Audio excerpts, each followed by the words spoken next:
Hello and welcome to Views on News. I am Jawad, Tehami. Leaders of the BRICS countries comprising Brazil, Russia, India, China and South Africa are meeting in the South African city of Johannesburg for the 15th summit of the BRICS that would be held from the 22nd to 24th of August. Russian President Vladimir Putin will be participating in the summit remotely. The theme of this year's summit is BRICS and Africa, partnership for mutually accelerated growth, sustainable development and inclusive multilateralism. Now, this particular alliance represents 3 billion people, 40% of the global population and 23% of the global GDP. A number of issues are expected to come under discussion in this particular important moot, primarily the expansion of the alliance also, and a number of other issues will be discussed in this particular 3-day moot. Now, as per some reports, around 40 countries have expressed their desire to become the member of BRICS Plus. So we'll be discussing as to why this particular alliance was created, what were the goals and objectives, what this particular alliance has achieved so far, what are the prospects and challenges in future. And also, as we all know, the bilateral relationship between China and India has been tense recently. It would be interesting to see whether a probable meeting between the Chinese president and the Indian Prime Minister would be able to reduce these tensions. Also, some reports suggest that Pakistan is also desirous of becoming the member of this particularly important alliance. So what is the likelihood of that, and what sort of benefits are associated in that regard for Pakistan? To discuss all that, we are honored to have been joined in the studio by Dr. Naazir Mahmood. He is the senior journalist. Dr. Naazir, thank you very much for your time, for being with us on Views on News tonight. Really appreciate that. In the studio, we are also honored to have been joined by Ms. Ayesha Ajmal Malik, expert in international relations and also cluster head at BSIR at the Department of Strategic Studies at Air University. Ms. Ayesha, thank you very much for your time, also for being with us on the show. Let me begin the discussion with you, Dr. Naazir. Let's talk about the very basics. Why this particular alliance was created? What were the goals and objectives at the time of its creation? Well, interestingly, the group itself got an idea not from within but from outside, because the term acronym BRIC was coined by a British economist, Jim O'Neill, and that was in 2001. And at that time, Jim O'Neill predicted that these are 4 countries which would be playing an important role in world economy in the next couple of decades. That was 2001. And after that, you know, it took at least 5 years for these countries, BRIC countries, at that time South Africa was not there, for these BRIC countries to draw closer and capitalize on that acronym and form a group. So initial negotiations started in 2006. That was 5 years after the acronym BRIC was coined. And then it took another 3 years from 2006 to 2009 to hold their first summit. So at that time, the primary objective was to increase economic cooperation. That was the primary objective. And of course, normally in such cases, they also talk about promotion of tourism, promotion of trade, people to people contact, and all these things were discussed. But primarily it was supposed to be an economic cooperation group. And then in 2010, South Africa also joined. So then it became BRICS. So then from then onwards, it has been a 15-year journey. And as far as their achievements are concerned, I think it's a mixed bag of achievements. I'll come to that particular point, but looking at the members of this particular alliance, Brazil, Russia, India, China and now South Africa, that gives a sense of it being a transcontinental alliance. Oh yes, because you know they are far apart.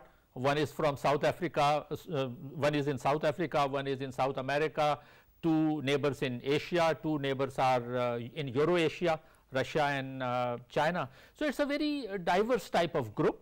There is no immediate, you know, the contiguity is not there. But still, I think this was a good idea, because that gives right now that gives them an opportunity to expand it in all continents. So I don't think it was a bad idea, and this distance factor I don't think is an important factor right now. So in that sense, I think it was a good group. And then in terms of their national income, their expense, for example, South Africa is relatively a small country. In terms of, if you look at national income, GDP per capita, India is at the lowest rung. So this is a very diverse group. But still, I don't think that this should be an hindrance in anything. Right. Ms. Ayesha, what's your understanding? What brought all these countries from different continents to form this alliance? Yeah, so, well, what I analyze it from is the longer discourse which has been prevailing for last 4 decades. That was the discourse of emancipation and more inclusivity into the global governance regimes. And since we have seen this rise of China and rise of other emerging nations and economies after the Cold War, so it was but natural for them to find a platform. And since the multilateral order itself was being challenged on a number of for a number of reasons, be it economic reasons, be it human rights, the platforms and the programs like R2P were not that successful, and China was looking for enough exposure to global economics. So yes, although it was an initiative by Russia, but China of course has mustered up all the courage and has come up with this multilateral platform, although it's not formally a multilateral platform, but it is posing enough challenge to the existing order, to the status quo. So it is part of that longer discourse of inclusivity and emancipation into the global governance regime. And so far it has been successful. I mean, it is the two primary tasks of this summit, which is happening in the coming days. The two primary tasks for BRICS is expansion and de-dollarization. If BRICS become successful in de-dollarizing their economies and their trade, intra-trade for the BRICS, then of course it's a big win for them. Right. What major achievements do you think this particular alliance had so far? Yeah, the diplomatic influence, of course, and then the response which they are posing to the G7.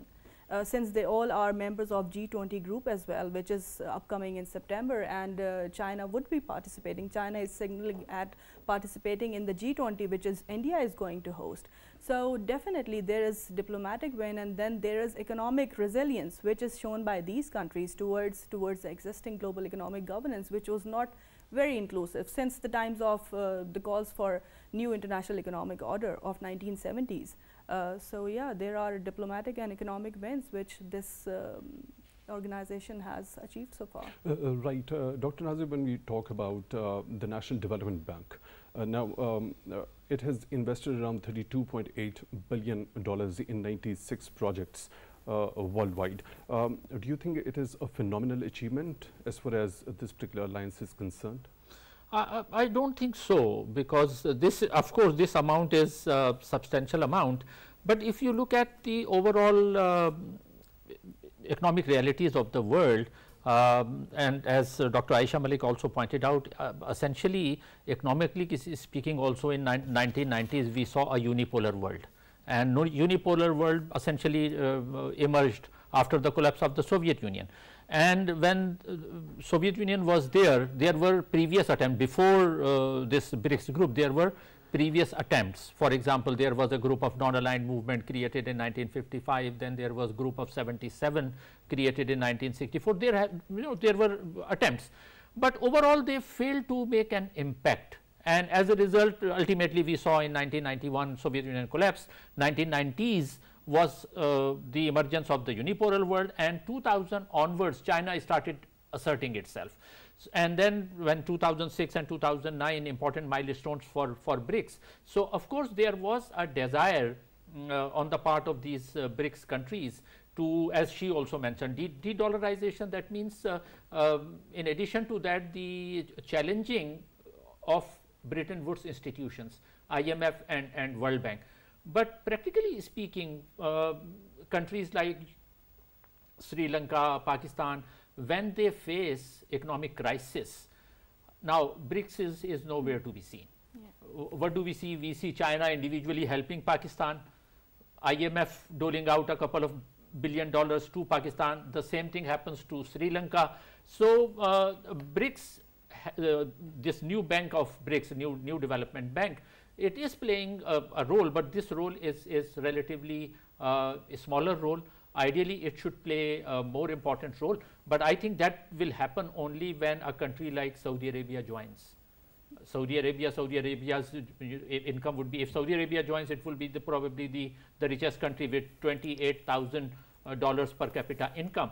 Right now, the highest per capita income in BRICS is of Russia. There's 15,000. China is 13,000, and India is just $2,400 per year per capita. So this new development bank, I think, would be able to play a more proactive role, more important role to help and support developing countries only when more countries join. At this moment, I don't think, so far, new development bank, I don't think has been able to. That is primarily dependent on the expansion of this particular alliance, right? It's a better role or more active role of new development bank will depend on how many new rich countries join, and one of them is Saudi Arabia. Otherwise, 40 countries, if you look at the list of 40 countries, there are countries like Congo, for example. I mean, what Congo will contribute in terms of, or even if Pakistan joins, I mean, Pakistan is in need of money. So, new development bank will play its due role when more rich countries like Saudi Arabia join. Right, Ms. Ayesha, what's your understanding of the achievements of this National Development Bank? Of course, National Development Bank is seen in comparison to World Bank spending, and World Bank spending is almost double than NDB's spending so far, infrastructural and projects. NDB's spending are rather modest. They have invested in hardly 99 projects so far. But World Bank, of course, its lifespan is larger than NDB's. Looking at that factor, but again, the collective GDP of BRICS is higher than the GDP of the Western countries. So it has impact, but as long as because they have to escape Russia from the war. NDB is investing in that. So Russia actually is the real player in the BRICS, which is eyeing the bank of the budget of NDB, and which is looking for further opportunities to get investment from NDB. So it's the Russia. So if we again look at the two tasks for this this summit, first one directs our attention towards China's goal for expansion and a community for shared future, and the second one is de-dollarization, which is to escape SWIFT, such platforms from where Russia is restricted to invest and then to gain profit. So Russia is looking basically for these alternatives, and therefore this invitation for multiple countries. So when you talk of de-dollarization, there is another concept under, there is a mechanism, a liquidity mechanism that is known as the contingent reserve arrangement. Do you think it is aimed at de-dollarization, also helping the countries facing the balance of payment crisis? Yes, absolutely. China is doing all what's possible to increase the reserves of Chinese currency with various of its partners, because this is what matters. But it is more crucial for US to maintain these reserves, because US deficits are always covered under these agenda of reserves which other countries have to hold. Other alternative can be gold reserves. So China either has to increase Chinese currency reserve for its partners or has to increase the gold reserves. But either way, US it's more crucial for US economy. So Dr. Naazir, how important is de-dollarization in order to have a diversified international monetary system, and especially help those countries who are already facing the balance of payment crisis? Well, so far a major de-dollarization has not taken place apart from the use of local currencies in bilateral trade. So, for example, Russia has started using demanding payment in ruble when it sells relatively cheaper oil. It demands payment in ruble, and some countries are doing that. China is trying to strengthen its own currency.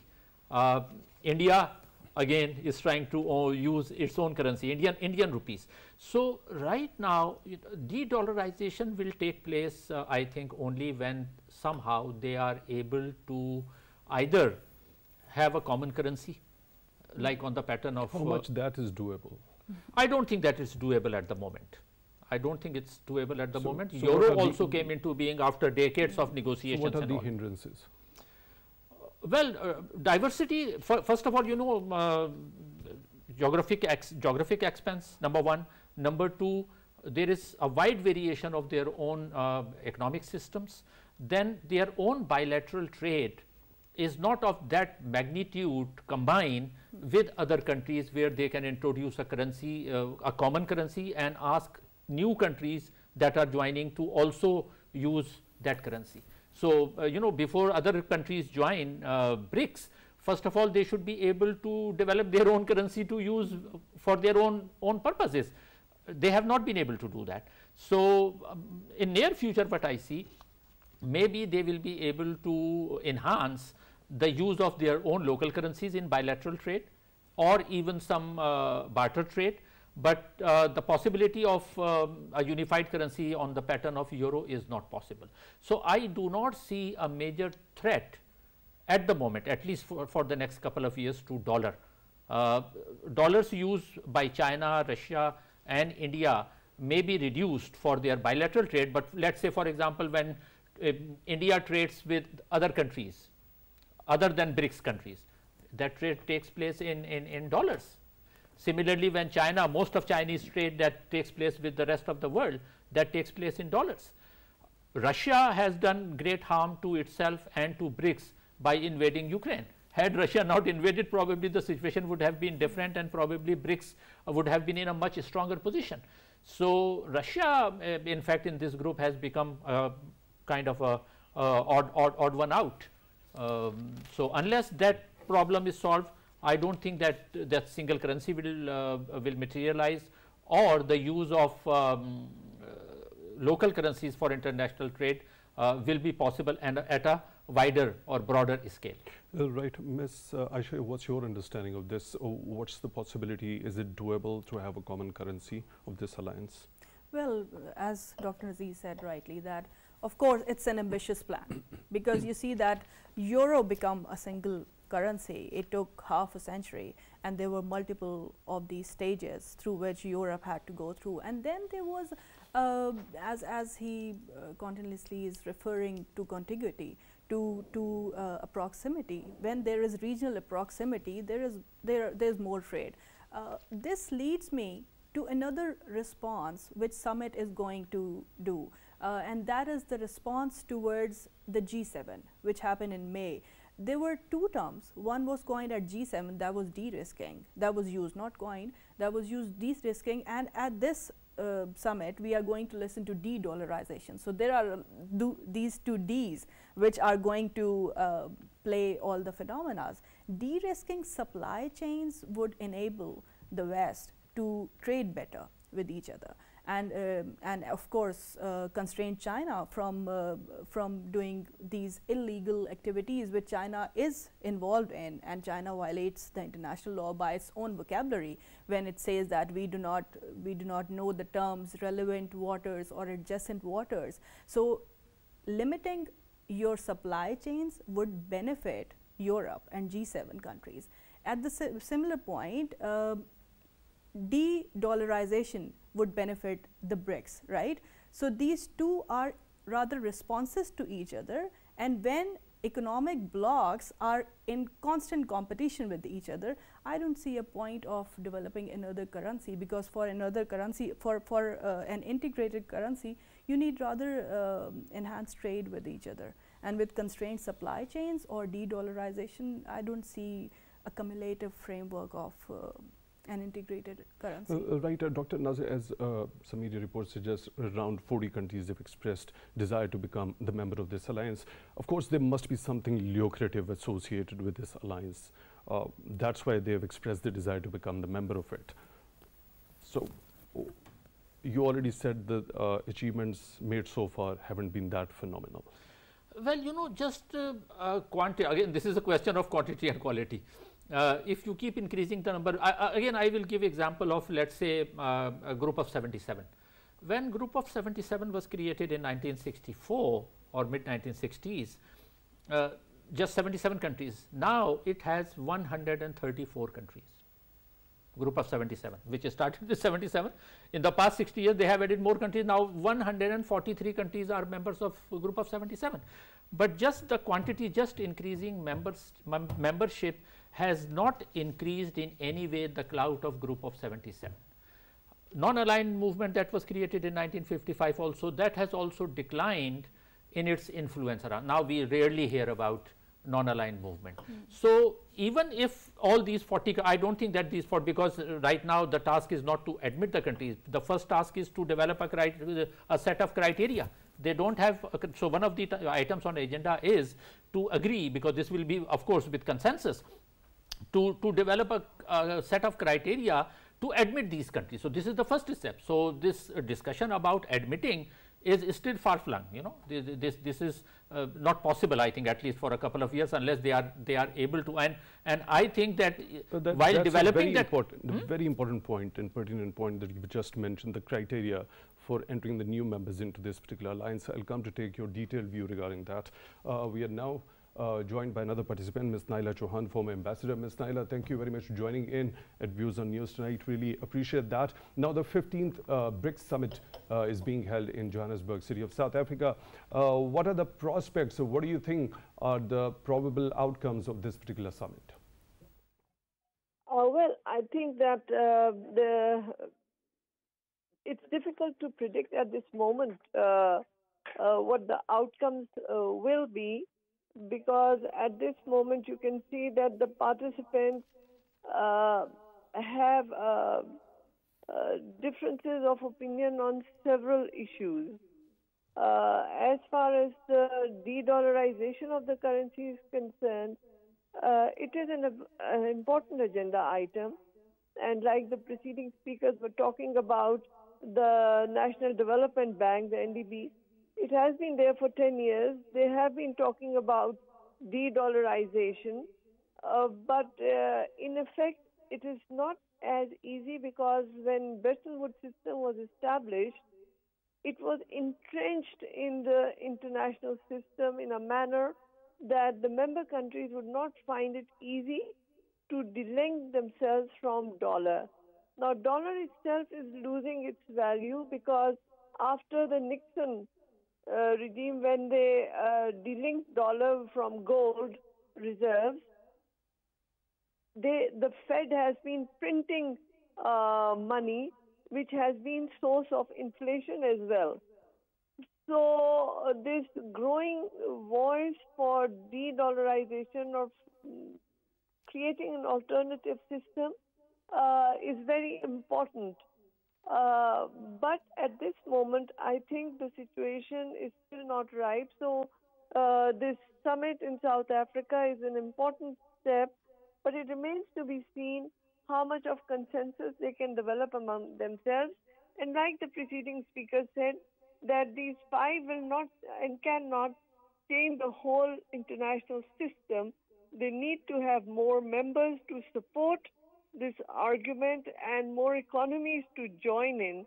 So if you block Saudi Arabia out, or you block other important economies out, then it would not be that feasible. And then, as was spoken of the Ukraine war, how Russia's role has emerged in that, and how Russian economy has been affected. Although, interesting enough, I would say that in the Ukraine war, the supply chain which was affected created alternative mechanisms, and a lot of informal arrangements were created in light of the sanctions. And I think the Iranian foreign minister's visit to Saudi Arabia also is in effect an important visit for many reasons, not only the political stability in the region, but also economic system, that would the majority of the global south agree on the mechanism for creating alternative systems. Thank you. Right. Right, Ms. Naila, when we talk about Pakistan has always believed in multilateralism. There are reports that suggest that Pakistan also desires to become the member of this important alliance. So what sort of benefits do you think Pakistan can take from this membership? Well, BRICS is an important organization in the sense that it's an economic organization. Although, unfortunately, one can see the political influences and differences in the member countries. Pakistan has always contributed positively in any organization that it joins and would be able to benefit and contribute in many ways. But it remains to be seen how ready BRICS is for expansion and for understanding that until they increase their membership, despite being a very large economic bloc, they still cannot be as effective in creating an alternative system. You have seen in Europe also, like Dr. Malik just said, that they created Euro, and Euro took 5 decades to be effective alternate to dollar as far as the EU was concerned. Yet, dollar has yet not been, pushed out of the international system. It is very much there. So here also, when they're talking about alternative system, I think it would take a few decades before it's actually effective. But it also remains to be seen how strong American economy maintains itself, given that they are having their elections next year also. And there are a lot of challenges within USA which would affect the global economy as well. Thank you. Right, Ms. Naila, one last question, a quick comment regarding what sort of an ideal criteria should be there for the expansion of this bloc? As you already mentioned, there should be inclusion of more economies into it. Yes, the criteria should be basically, it's a global South bloc. So firstly, that it should be a global South member. And secondly, that it should have an economy that is emerging economy, which is growing, which has the potential for growth. And Pakistan does fall in that criteria where we are considered to be an emerging economy. Right, Ms. Naila Chauhan, former ambassador, thank you very much for taking time out for Views on News tonight. Really appreciate that. Dr. Naazir, coming back to that very question, as you were mentioning earlier, the criteria of entering the new members into alliances of crucial importance. So what could be the ideal contours of that? Well, the diversity of countries and diversity of political and economic systems we have in the global South does not leave us with any stringent criteria. Let me give you an example. When European Union was created, they had a couple of very important and good criteria. For example, the country has to be a functioning democracy to be part of European Union.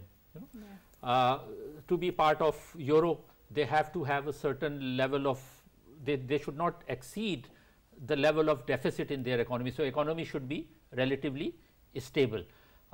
There should be respect for this. I am talking about European Union criteria, because that helps us understand what criteria we can apply. So European Union members have to have free expression, freedom of expression, freedom of movement, respect of fundamental and human rights. These were the criteria. But if you take lead from there and if you apply that to global South, I think no country would qualify. Even China and India and countries like Pakistan will not qualify. Why to set the similar sort of criteria? So then it should be open. To take it from European Union, there should be a criteria of its own. That's why I am saying that we are left with nothing much. Then, as Honorable Ambassador said, then we are left with just one criteria, that there should be an emerging economy or developing economy. So if that is the criteria, then almost every country will qualify. Emerging economies. Emerging economies, if you can count Pakistan. That has got the potential to thrive. Well, again, this is a controversial question. I mean, she said that Pakistan would qualify. I will doubt, because if you look at because Pakistan's she also economy. said that Pakistan has got the potential to thrive. Well, potential, we have had potential for 70 years. See what have we done to this economy for the past, 5 years. Our GDP, the volume of our economy, the total GDP, the worth of GDP, that was around $300 billion, then it went down to 260, then it came back to 360. So we are hovering around just 300 and 350 billion dollars. So that needs to change. Of course, perhaps that makes me to make an understanding that by becoming the member of this particular alliance, which has its own criteria, that is not very much on the pattern of the European Union, as you already mentioned. Yes. So these countries might be able to come into a position to establish those institutions which help them to later on become a thriving economy.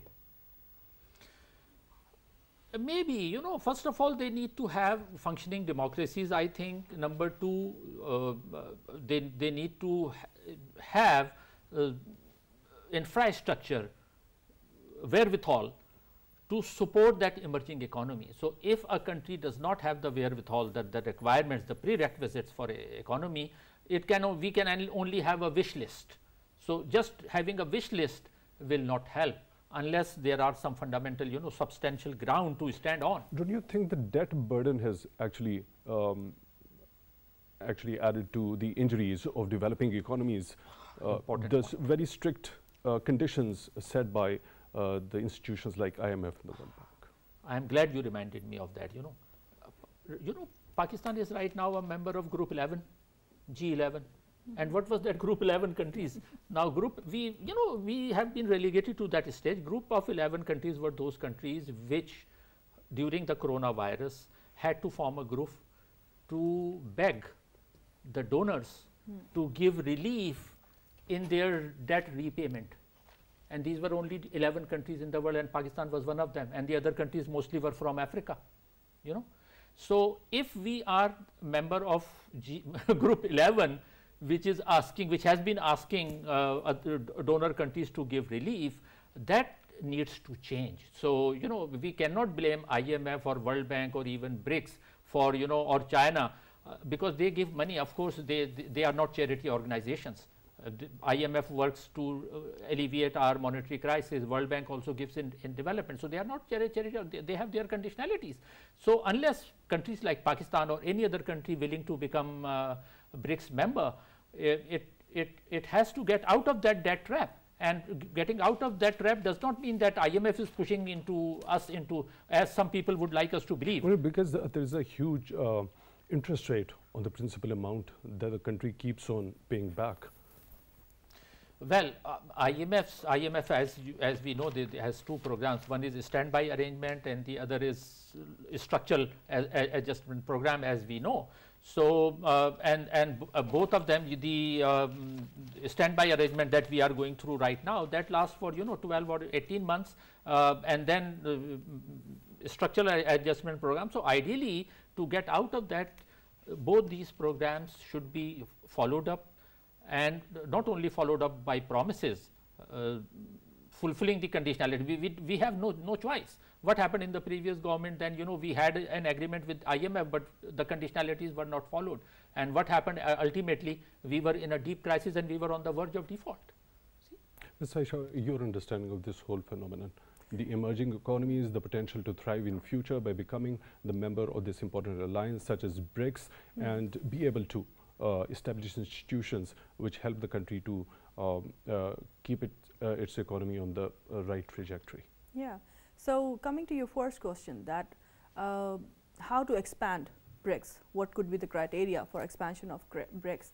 I think that drawing analogies would rather be unfair between the Western order, which was in place, and then this newly emerging order in the shape of BRICS and Belt and Road initiatives and other plans like these. So I'm not for drawing analogy. You know why? Because both of these groups, both of these multilateral programs or bands, you can say, they both come from different rationales.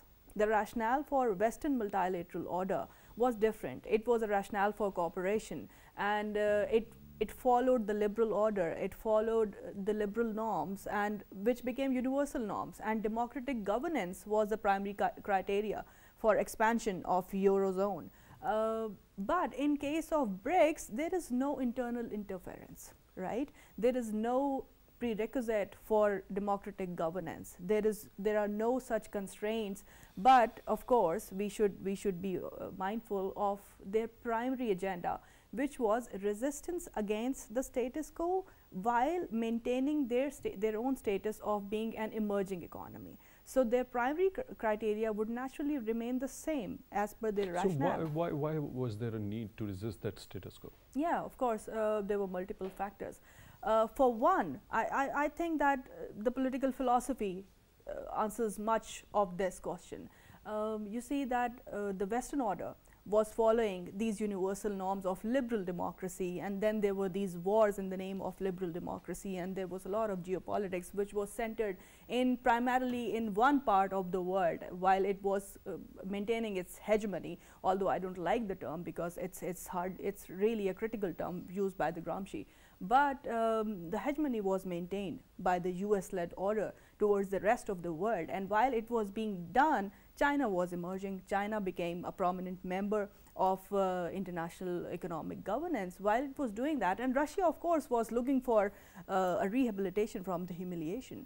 So all these countries, and then India coming from NAM, the non-line movement, and then looking for all these platforms from where India could pursue itself. And India of course is ambitious enough to pursue a regional hegemony, an economic hegemony. It's a middle power right now, and it's looking for, it's one of the major powers in the region and a middle power globally. So all these countries had a combined agenda to resist this existing order, which was being unfair. And then we see the financial crisis. The impact of the financial crisis 2007 and 8 was being felt on each and every citizen of this globe, and US was responsible for it, and China essentially was the rescuer of that global crisis, which was of US made. So there was much need for resistance against the liberal order, which was a Western episteme. It has essentially, their primary question was centered geographically in the West, and they were looking for answers in the rest of the world. So essentially there was a need. So the reasons that you just mentioned made it justified for this particular formation of this particular alliance, isn't that so? Absolutely. That is more of a reactive policy. BRICS is more of a reactive policy, as the rest of the infrastructure programs of China and I would say Asian Development Bank, and then Chinese policies in its immediate neighbor, the ASEAN countries. It's more of a reactive policy, and it's also harsh to say that China is following, or the Russia is following, or India is following the lines which were drawn by Western order. It's harsh to say that because they have their own rationale behind it. It's not similar. Although one cooperative behavior by the West and cooperative framework by the rest as a reactive framework, they are two positives, but on other geographical sites, on two different geographical sites, and I don't see a third plus coming out of it. So what sort of potential do you see associated with this particular alliance for Pakistan? Is there any likelihood that Pakistan could become a member? If so what sort of a benefit? Well, I think that we should not keep any false hopes, because last year even we saw that Pakistan's attendance was being blocked, and this year also I've not come across any news of any formal invitation to Pakistan. Although there are voices in our epistemic community which are advising on policy makers that there should be expansion and there should be Pakistan's inclusion into the group. But there are constraints, and primary one of them is economic constraint, because BRICS essentially is a group which is looking for substantial economic partners. Right, Dr. Naazir Mahmood, your last quick comment regarding India's role in this particular alliance. We all know that there has been a tense bilateral relationship between China and India. Do you think India is going to bring in hindrances in making this particular alliance more efficient in future, or do you think there is a possibility of reduction of tensions between the two countries after a probable meeting during this mood between the two leaders? Well, the meeting, let's hope the meeting produces some positive results. But the point that she made, hegemony, I will repeat that here also, because hegemony is not only coming from Western countries. China has its own hegemonic designs. India has its own hegemonic designs, and by hegemony means you try to keep increasing your influence, political, economic influence, and that China also tries to do militarily. But also what in about South what China China Sea. is offering to the rest of the world in the form of Belt and Road Initiative also? Yes. It is for the progress, the prosperity of the countries which become the partner with China in BRI, isn't it so? Yes, you know, it's of course it has its own bank also, that it established infrastructure and investment bank, that is also providing money. So that is the positive point. So, but Chinese hegemonic designs are there. Indian hegemonic designs are also there. So the answer to your question that if India will create hindrance, yes, India will, unless India gets rid of its hegemonic designs and realizes that, you know, for example, solving border disputes with China, even with Pakistan, unless India learns, India is a growing economy, big economy, it's the 5th largest economy, unless India learns to live peacefully with its neighbors, it's unlikely to play a role in a distant land somewhere. So for India, I think the first lesson is to get rid of its hegemonic designs and try to normalize relation with China and Pakistan. If it does that, probably it will help BRICS. If it doesn't happen, BRIC will be stuck like SARC is stuck. So, Ms. Ayesha, do you see a similar sort of pattern on part of India of creating hindrances when it comes to the real functioning of the regional blocks? Yes, there can be a SARCization of BRICS. If Pakistan tries to enter and India blocks it, yes, there can be a deadlock.